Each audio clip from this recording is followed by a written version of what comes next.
Hi, I'm Brandon Rhiness. I am the writer and director of I'm Haunted, and I decided to do a commentary on the movie here in case anyone is interested in learning some behind-the-scenes stuff about the film. So, if you've never seen the movie before or you want to just watch the movie, there's a link in the description where you could watch the original film. I'm going to be starting and stopping the movie a lot here as I'm talking, so if you're not interested in that, by all means, just watch the original movie and you can skip over my commentary on it. Otherwise, let's get to it. Higher Universe Pictures.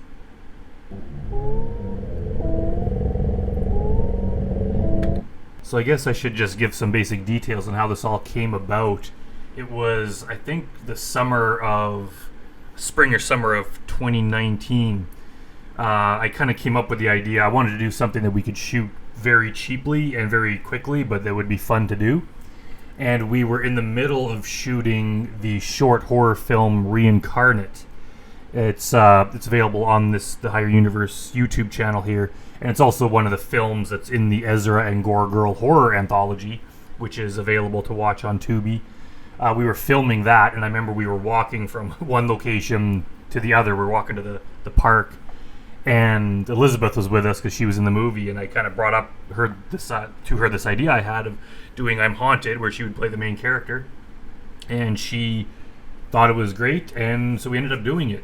And the original idea was we would just shoot little segments, and then we would upload them to YouTube almost like in real time, one per day over the course of a couple months. So basically it would seem like you could follow the story by watching the updates every day. And, to be honest, it wasn't that much of a success. Like, it just didn't really take off. It didn't get that many views on it. I think a couple of them got like 1,000 some views, and some of them a few hundred views. So I'd kind of given up on it. It was like, whatever. It was just something we tried, and, it was a fun experiment, and we had a good time making it. So it wasn't a huge loss. And then it wasn't until after we'd released Grotesque, and that movie was starting to get some success, that I was like, you know what? Like, we have all this I'm Haunted footage. Maybe I could turn that into a movie. So I put all the footage together, and it was like 2.5 hours long if you include like all the videos, which is obviously way too long for a movie of this kind. So I cut like almost half of it out. I cut it down to like an hour and 15 minutes, I guess it is.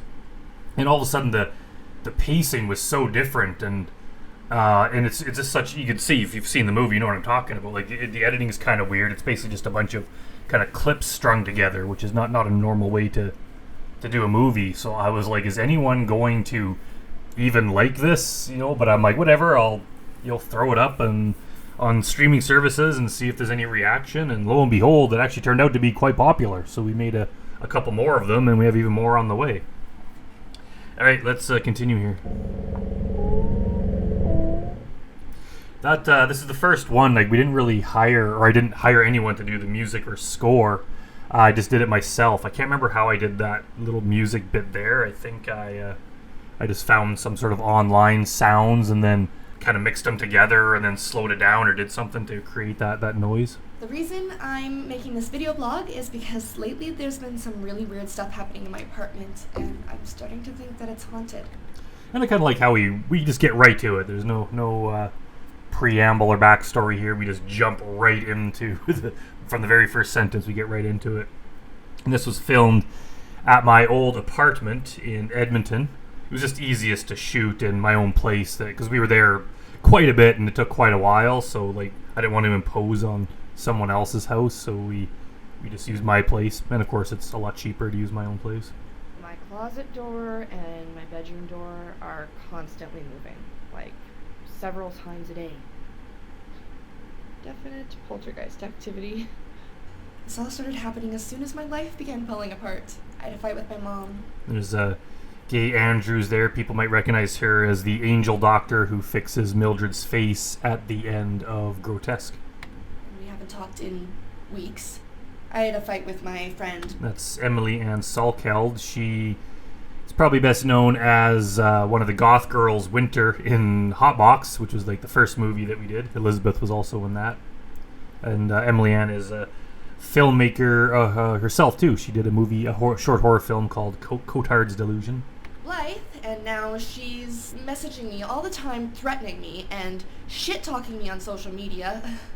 I saw Blythe in my neighborhood yesterday. I wonder if she's spying on me. That's Blythe. She's in my neighborhood again. What's she doing?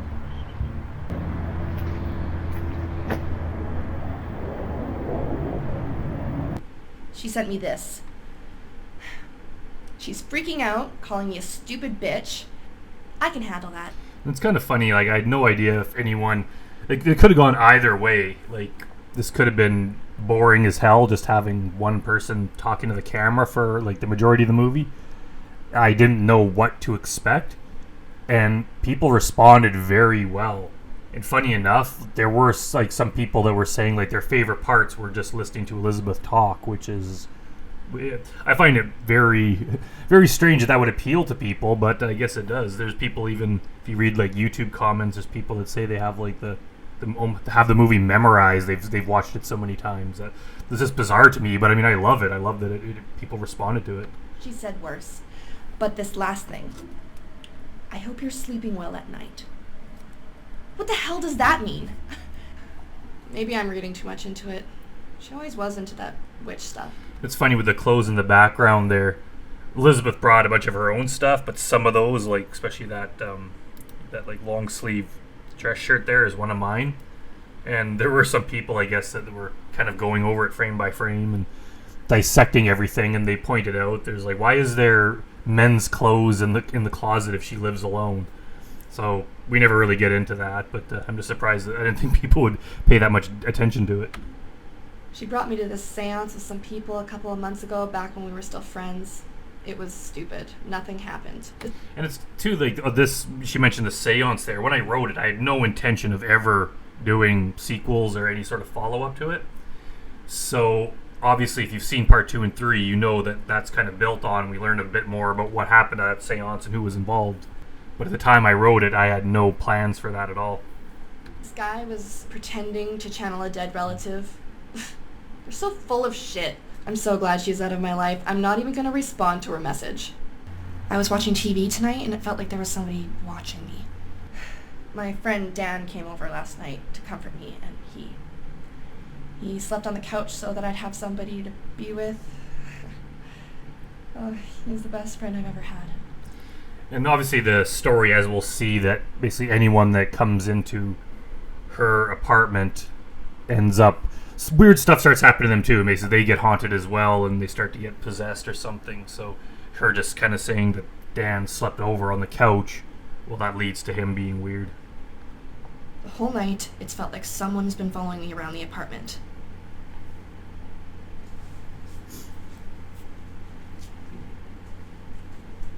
And some of those like effects there, like I was just laying on the ground, out of the camera shot, and then opening and closing the door just with my hand. But some people were really freaked out by this, and I don't know if people thought it was real, but some of the comments, people are like, "Oh my god, the door moved."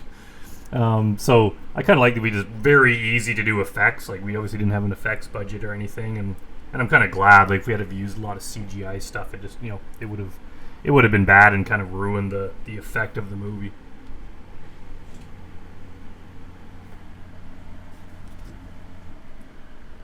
Okay, so this is unexpected.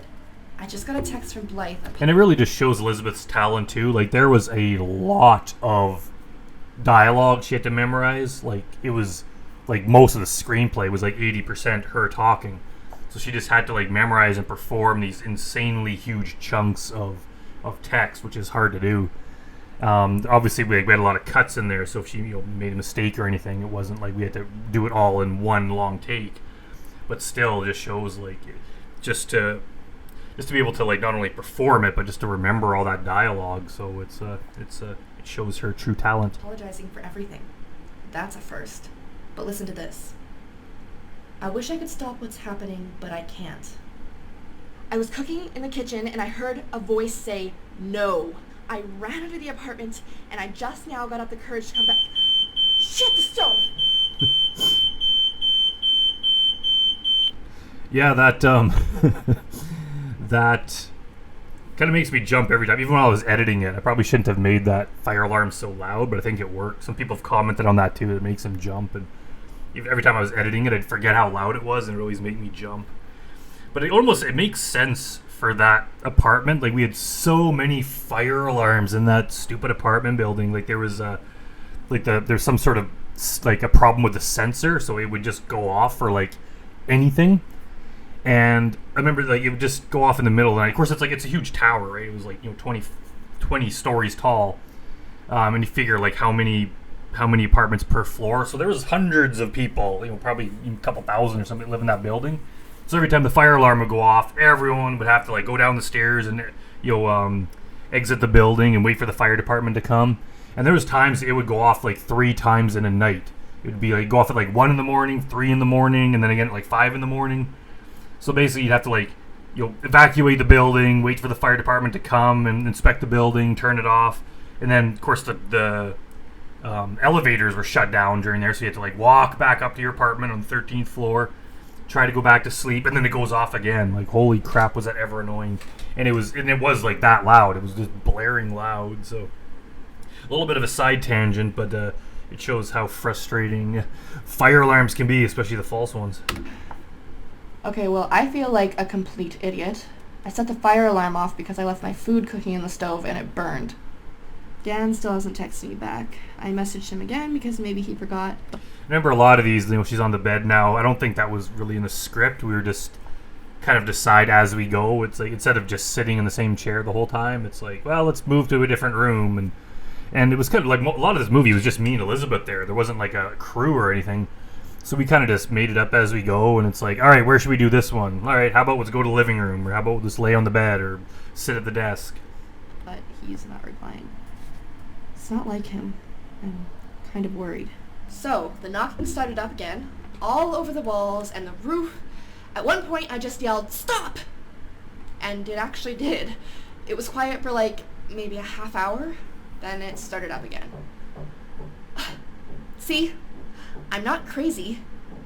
So, I researched paranormal investigators in the area, and I actually found one that seemed pretty cool. I emailed her, and I told her about what's been going on. Hopefully, she can help me get rid of this. Shit! Shit. That was a knock at my front door. God, okay. I'm gonna keep the camera running while I go look.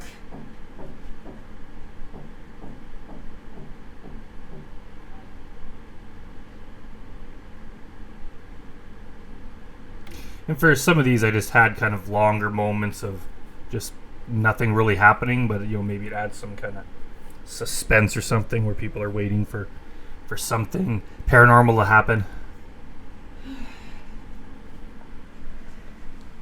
That was my neighbor from next door asking me to stop knocking on the walls. I told her it wasn't me. Great. Now on top of everything else, my haunted life is affecting other people. The last thing I need is to get evicted on top of being unemployed and broke. Oh my...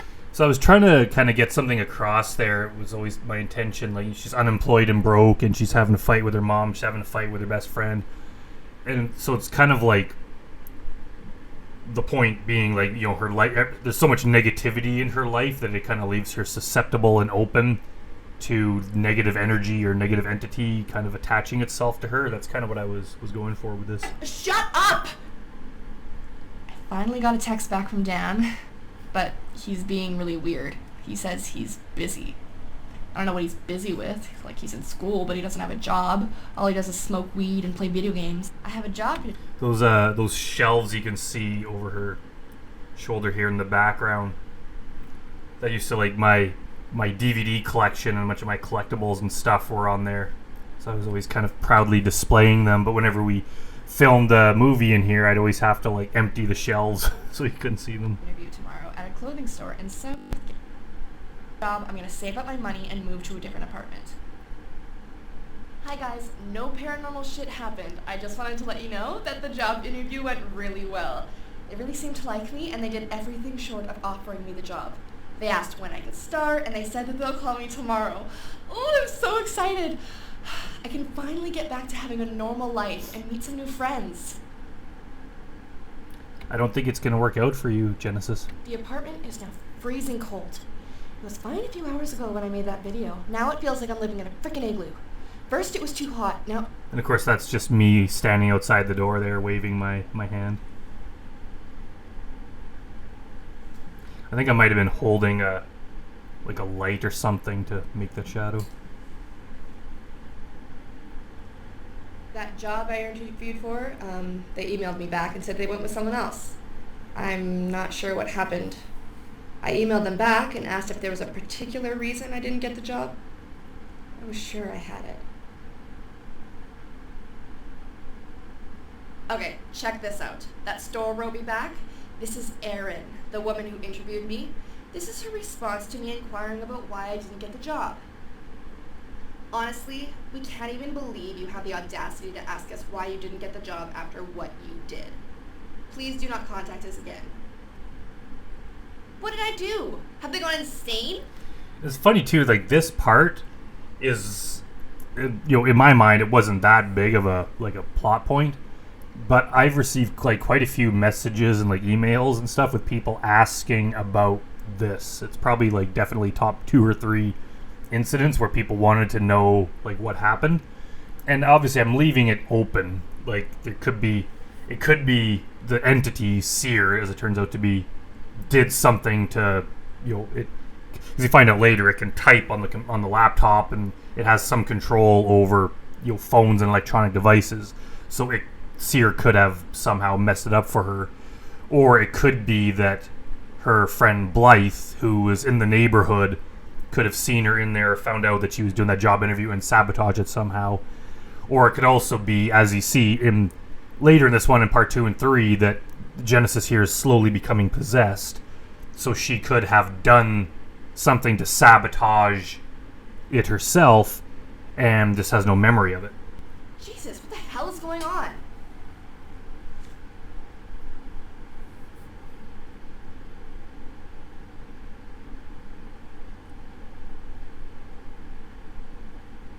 It was nothing. Okay, bye for now. So, apparently the haunting isn't over like I'd hoped. Look at this. I heard a smash and found this. I did all my dishes yesterday, so all my glasses were clean and put away in the cupboard. So somehow, the cupboard door opened, the glass fell out, smashed, and then the cupboard door closed again on its own. I finally heard back from the paranormal investigator. Adeline is her name. She sent me a shitload of questions. She probably gets all kinds of weirdos contacting her, so she has to filter them out. So I tried to answer her questions without sounding crazy. I really hope she responds, because I realize this is not going to go away on its own. This is his latest response to my message. I said, Dan, I'm really worried about you. I'd like to see you in person so we can talk things out. We've always been so close, and now all of a sudden you seem distant, and I don't know why. It's kind of funny how Dan, he plays a fairly significant role in this movie, but you only see him for all of 1 second in it, and then a picture of him, but he's talked about a lot. So did something happen? Did I offend you somehow? Are you angry with me? I just want to make sure you're okay. If you need someone to talk to, you know I'm here for you. Let's get together for coffee. Please message me back. I hope you're doing well. Then, the next day, yesterday, he responds, hi. Oh my god, okay, so I recorded myself sleeping and watched this.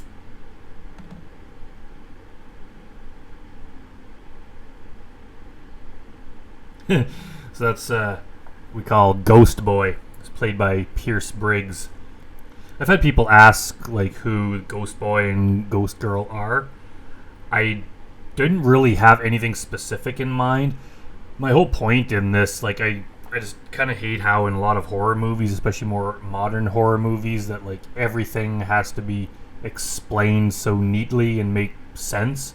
And it's every character, there's always a reason for everything. They can trace it back. There's I just want it to be it's more just chaos, right?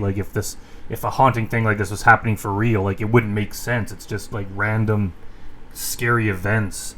So even if there's an intention behind it from the demon or whatever, things would happen and it just wouldn't be a clear-cut reason for everything. So the way I see it, it's probably Seer just taking the form of a boy or a girl just because why not? I kind of like that randomness of it. And some people have criticized the movie for that, but it's not like I was doing that out of incompetence. It's like, no, I was actually making things happen that weren't explained. Like it's always more scary if it's unexplainable. If like every incident means something or can be traced back to something in history, then it's like, I don't know, it's like every horror movie does that. I just want to do something different. What the fuck? I put some baby powder in the hall. If that ghost kid crawls by again, he'll leave prints in it. And we're just using like Ajax or something there, or baby powder. Okay, it's morning. I'm totally hungover. I got drunk by myself. Wow, I'm so cool. Life is so awesome. I left the camera running last night. Nothing happened. The baby powder's still there. I accidentally walked through it on the way to the washroom. But there's no handprints or anything. That was my old couch. My parents gave it to me when they got some new furniture. Like, I'd always loved that couch. Whenever I go to their house for Christmas or whatever, I would like sleep on the couch sometimes instead of the bed, just because that couch was so comfortable. But Paranormal did happen though. Last night, bottle was full. And now it's empty.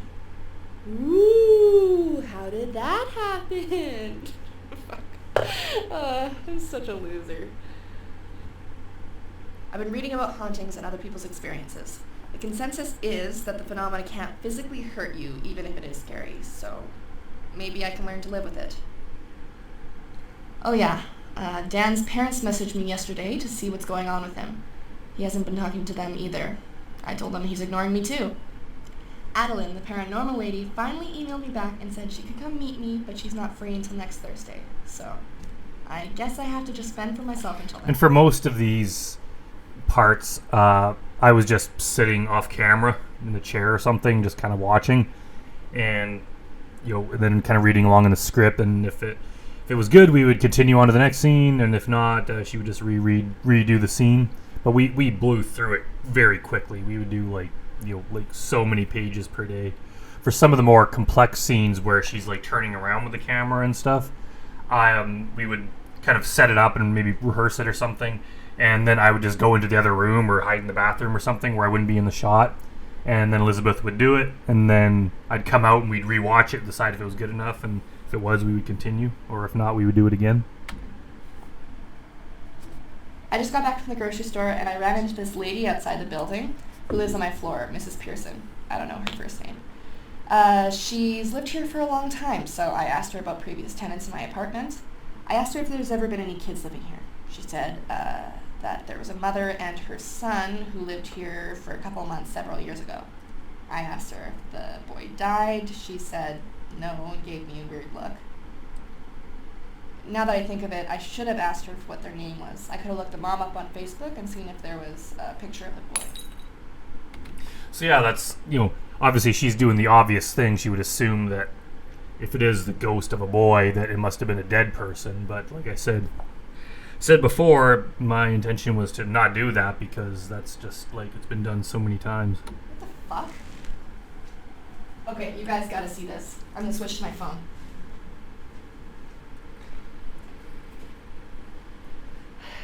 It happened.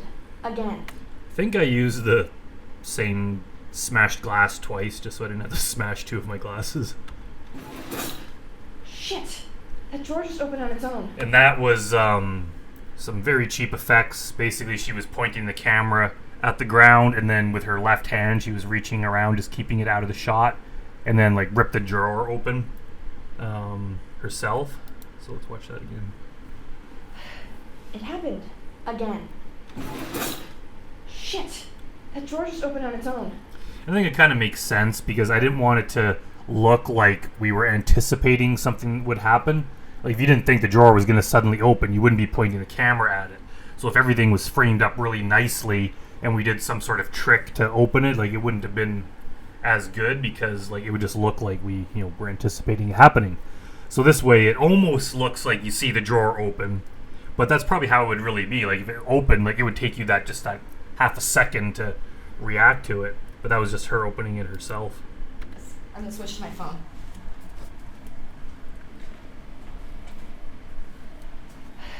It happened. Again.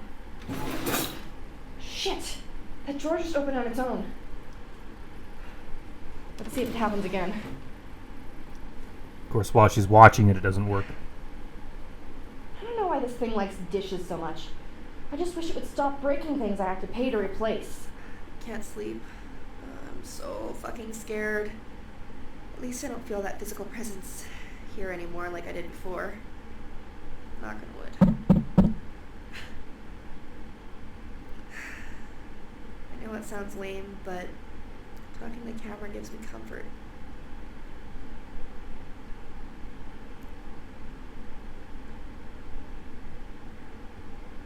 Sorry, I wish I could make these videos more entertaining for you guys, but unfortunately, that's up to the ghost.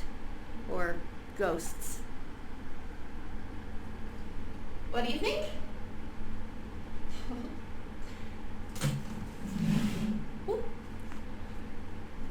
And the thing too about the walls in my house, like we filmed quite a few projects in there. Like, we're always filming something. So I always kind of avoided putting up any sort of artwork or anything on the walls just because I would constantly have to take them up and down. So that's why there's very sparse decorations in here, which it just seems like, in hindsight, I wish I put a bit more attention into that. We could have like hung up some artwork that looks like it would be Genesis's, but I kind of just left the walls blank. I decided I needed to get out of the house. Melinda and I are going for drinks. It's Friday night after all. Okay, I'm home from the bar now. I'm pretty drunk. I barely had to spend any money because these guys at the bar kept buying us drinks all night. I had a pretty good time though. It helped take my mind off of things. Just a few minutes ago, I was eating pizza in the living room, and these papers that were on the table blew off.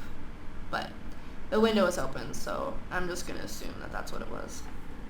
This is weird. I was cleaning my storage closet when I found this behind some bottles. Yeah, so that's the twig triangle that I came up with. I guess that was just it's the object that kind of causes the haunting, to curse someone. You make a little triangle out of twigs and attach the person's hair, and then you say this very specific ritual, and then that kind of opens up some sort of portal or something that allows entities to come in and wreak havoc in the life of the poor victim you do that to. So that's actually Elizabeth's hair there. Can't remember if we just cut it while she was there or if she had it from before she got her hair cut or something. It's been a while since we made this, so I can't remember. What the fuck is this? It looks like my hair. Nobody's been in my apartment lately that I know of. Dan was before he started acting weird, but he never went into my storage room. Is this some sort of witchcraft shit that someone being Blythe, put here to put a curse on me? I like how she just figures it out right away. She finds it and it takes all of 2 minutes for her to correctly piece it together. I've been doing some reading into it, and that would explain a lot. She was pissed off at me, and she's into that weird stuff. If it was her, how did she get into my apartment? And how did she get my hair, if it is my hair? Well, I'm not keeping it here. If this is the cause of all this haunting shit, maybe getting rid of it will stop it. So hopefully this is the end of our little adventure and getting rid of... So this is at the Edmonton River Valley near the overpass, kind of it's near the Southgate area where we filmed it, where I lived. And what's it called? Rainbow Valley? Is that what it's called? The ski hill and campground area? It's kind of like right near there. This thing will end my nightmare I'm living. Bye-bye.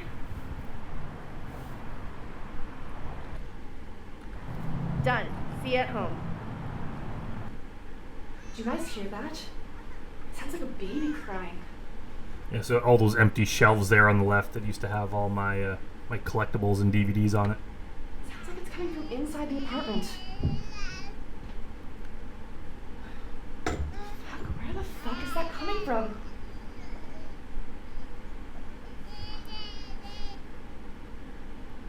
It stopped.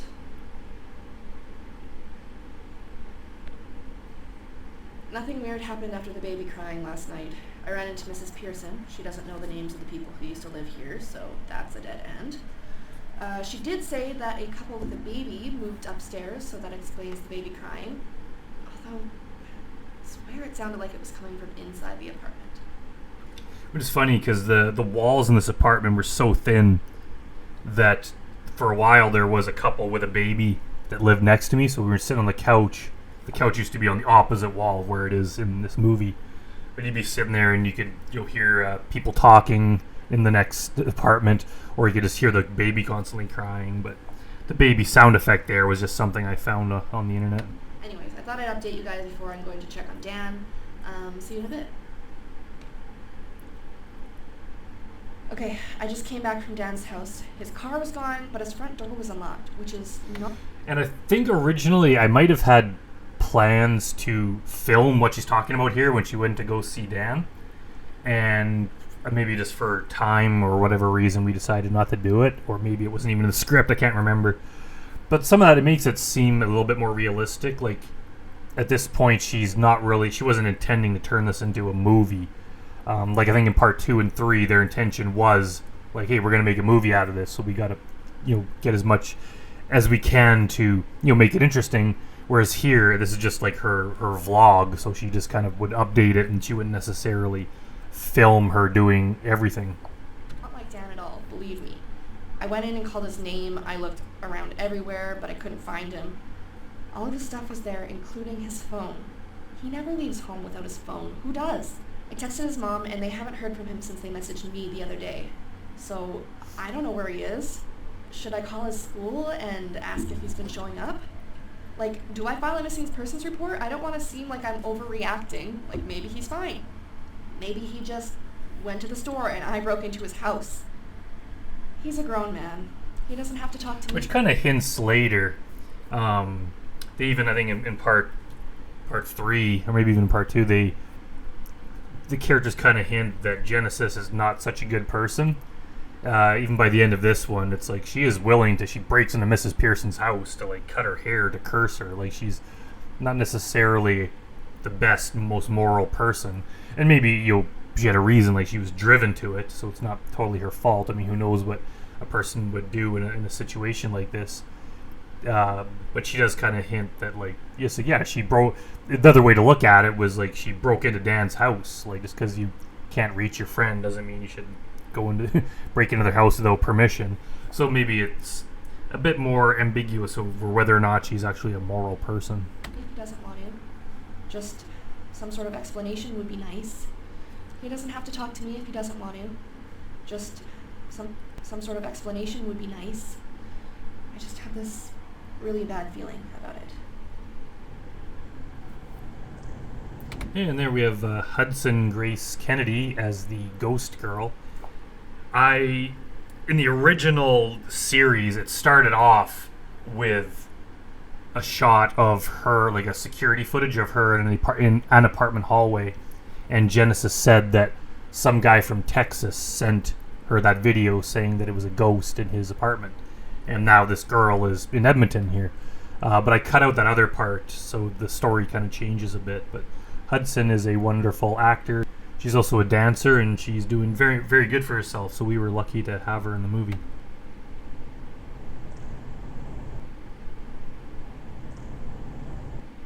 There's a guy standing at the end of the hall, staring at my apartment. I'll see if I can get him on camera. Who the fuck is that? Why is he staring at my apartment? If he's still here in 10 minutes, I'm calling the cops. Okay, the guy's gone, but word is just standing right around the corner. Should I go out and look? I have to leave my apartment sooner or later.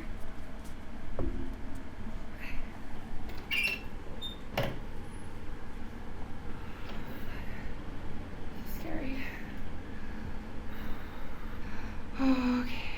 Okay.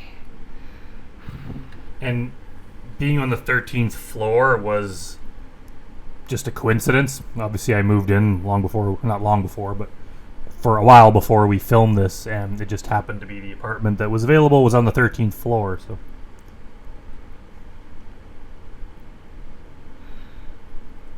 Oh, phew. Oh my god. Oh!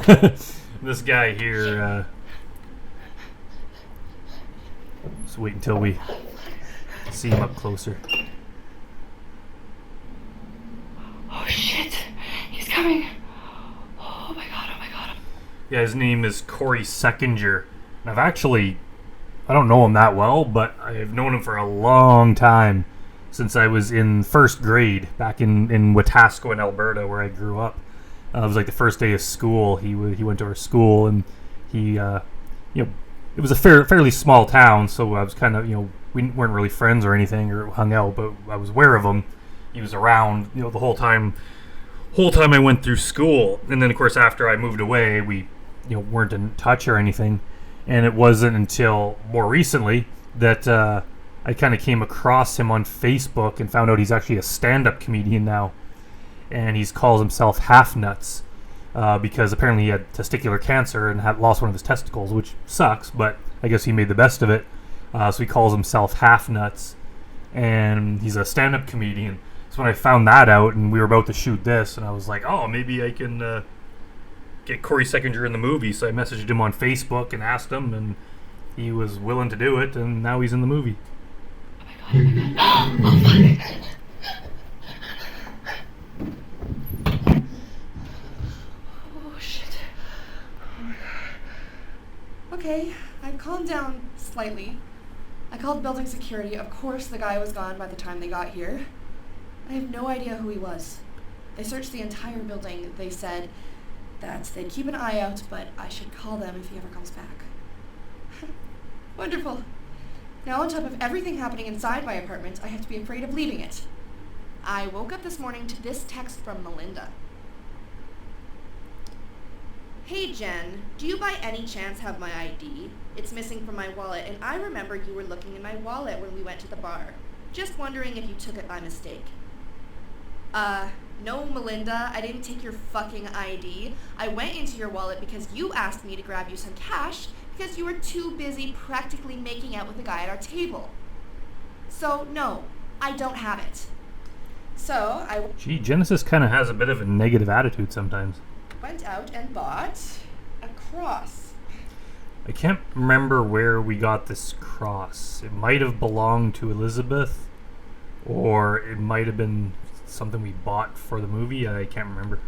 I'm not religious or anything, but my views on life and the universe have changed drastically with everything that's been going on. I'm not expecting it to help much, but it's worth a shot. There. Now I'm protected. You guys hear that giggling? And the giggling is done by Jamie Hill, who's been in a bunch of my movies. She was probably best known as the mom in Skinamarink. She was doing her giggle there that we added in, and you don't actually see her in this, but you get to see her in part 2. She plays a character, but here she just plays the giggling girl. Sounds like a little girl. Can't tell where it's coming from though.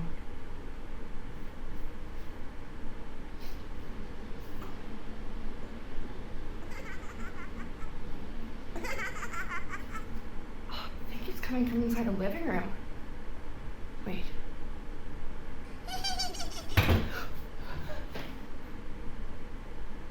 don't know if this part here is one of my favorite parts in the movie for some reason. I don't know why. I just like it. I just like how you hear the giggling girl, then she spins around and you see the door. It's almost like something ran past her into the room.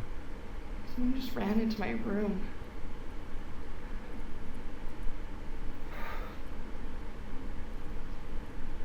Okay, I'm gonna go check it out. If I see anything, you guys are... You see in the top right there's a picture. And there's a picture of my family or something that we decided not to... I didn't want in there, so we just turned it down. I think also a lot of it is those shelves are pretty high, so maybe we just kind of were unable to see it at the time. We're gonna see it at the same time.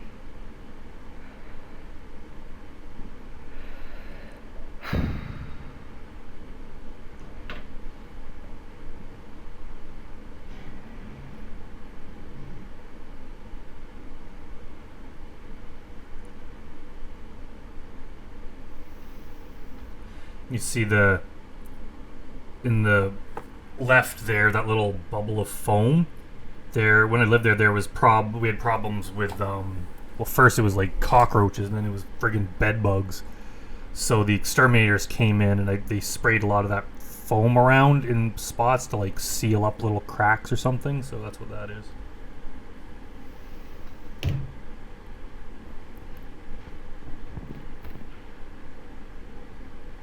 I think that's a page from the script there that fell on the ground.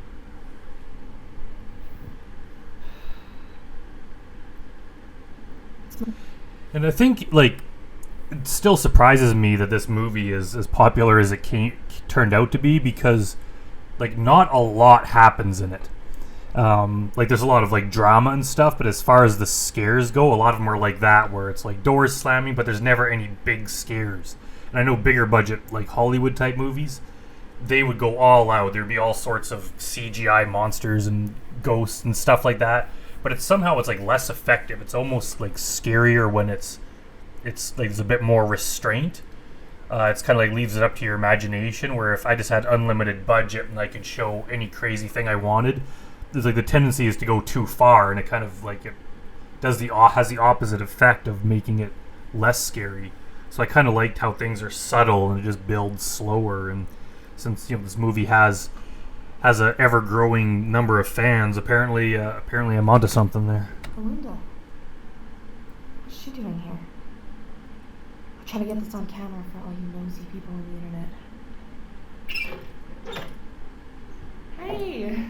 This is Sandra Emme as Melinda.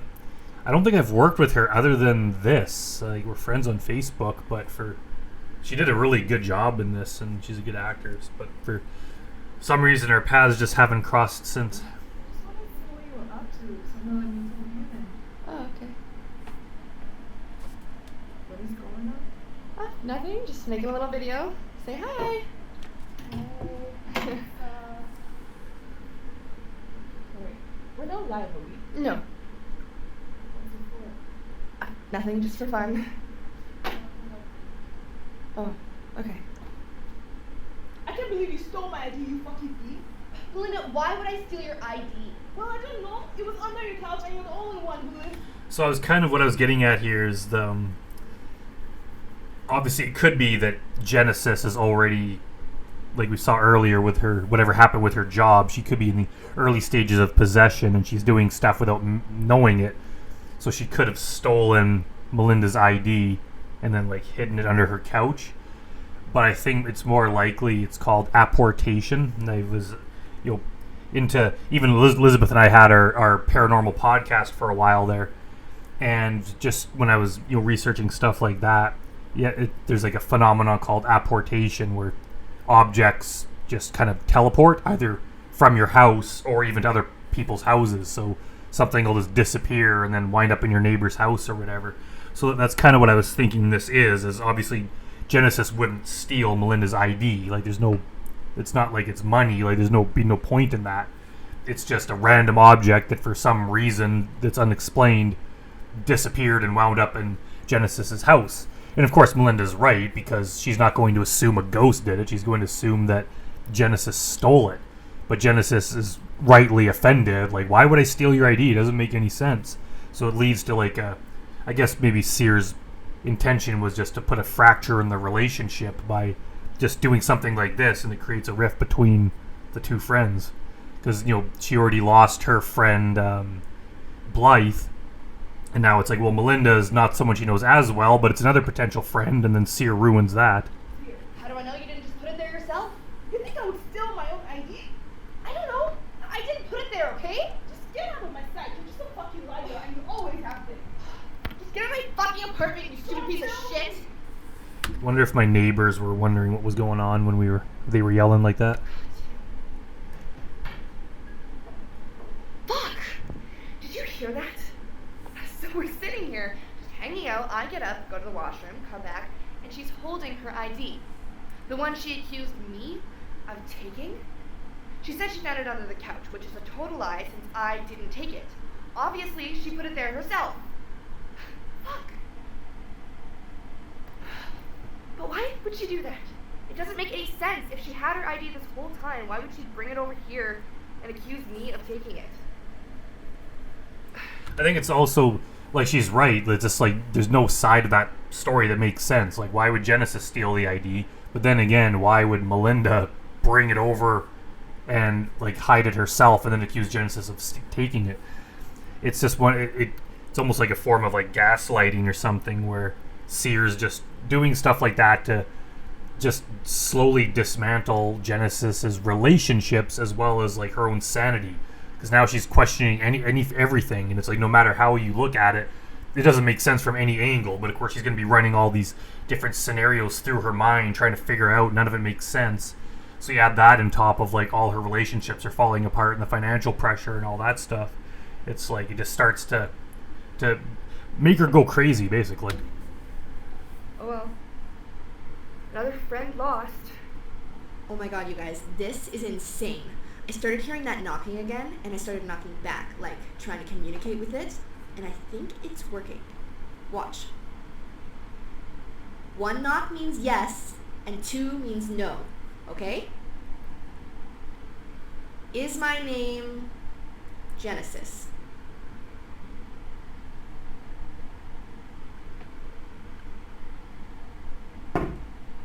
See? And of course, that was just me sitting off to the left there on the couch, just out of the frame, and knocking on the wall. Is my name Darlene? And at least Genesis is smart enough to have some kind of, like, test question like that, because, you know, maybe if she only asked questions that yes was the correct answer to, it's like maybe the entity would just say yes to everything. So she asks a question here that she knows the answer is false, just to see if this entity is intelligent enough to answer correctly both times. See? Do I live in London? Do I live in Australia? Do I live in Edmonton? This is crazy. Proof that it's intelligent, though.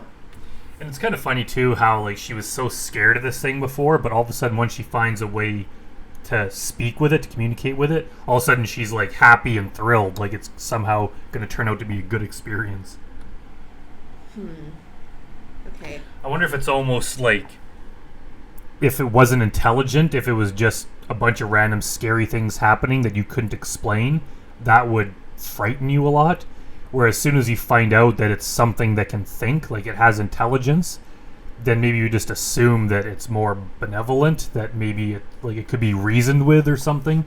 There's like a possibility there. If you could talk to it, you could tell it to leave. So maybe that's why she's seems happy with it. Are you alive? Are you dead? Are you a ghost?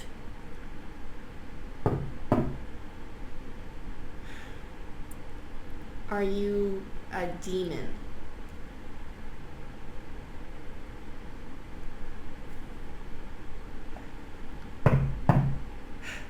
So what are you then?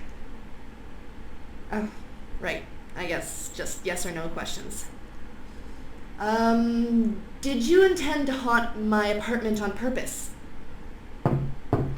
And I just like the idea, like in, like The Exorcist is one of my favorite movies, but The Exorcist book is one of my favorite books, and I like the book is way better, goes into so much more detail, and those are some of my favorite parts where it was just like a conversation with the entity.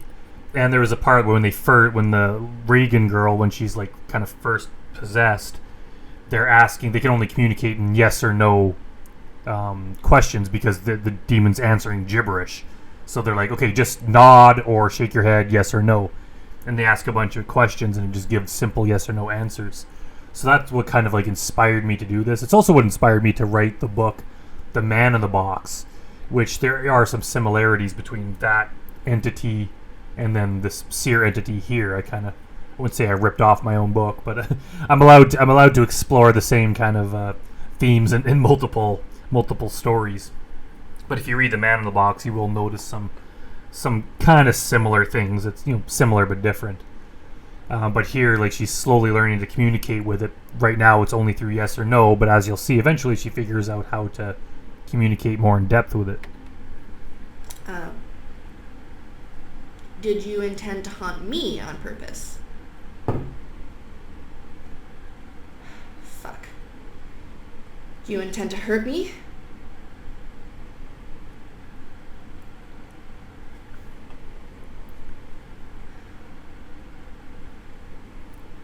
Are you choosing to refrain from answering that question? Wonderful. Yeah, she's not so happy anymore. Will you ever leave?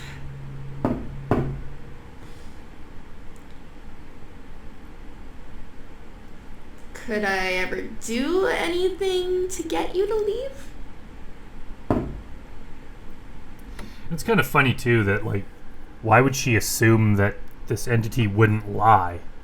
Like, whatever its motivation is, like, it doesn't mean it has to tell the truth just because you're asking it something. Well, that's good news. Could you leave me alone? Shit! Yeah, I pounded on the wall pretty hard there. Okay, so I'm back. This has taken a turn for the crazy. This is not just some random shit happening. This is a thing that can think.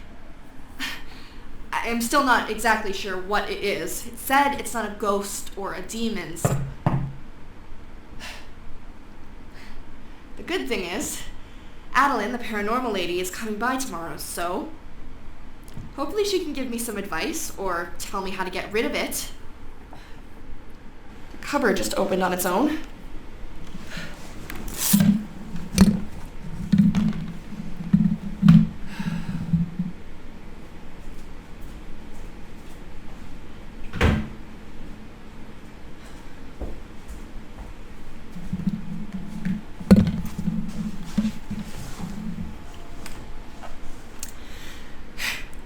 Opening cabinets is fine, just don't break anything.